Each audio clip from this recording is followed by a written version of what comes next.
3 દિવસથી વરસતા વરસાદે હવે ડાંગ જિલ્લામાં વિરામ લેતા મોટાભાગના માર્ગો ફરી શરૂ કરાયા છે. કલેક્ટરે ધોધ નજીક સેલ્ફી લેવા ઉપર પ્રતિબંધ મુકાતા જાહેરનામું બહાર પાડ્યું.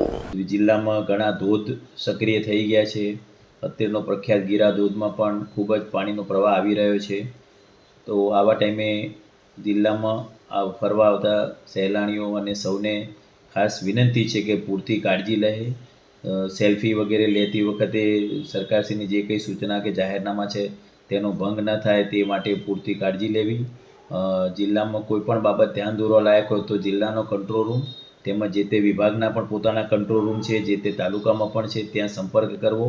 અત્યાર સુધીમાં જે કંઈ અનુભવ થયો છે તે મુજબ વૃક્ષ પડવાના કેવા રડ્યા ખડ્યા બનાવો બન્યા છે, જેને તરત જ દૂર કરવા માટે માર્ગ મકાન વિભાગ, પોલીસ ડિપાર્ટમેન્ટ, ફોરેસ્ટ ડિપાર્ટમેન્ટ વગેરે યોગ્ય પ્રયત્નો કર્યા છે. હજી સુધી કોઈ મોટી દુર્ઘટના કે કેઝ્યુઅલિટી થયેલ નથી. લોકોને જરૂરી સહકાર આપવા માટે વિનંતી છે.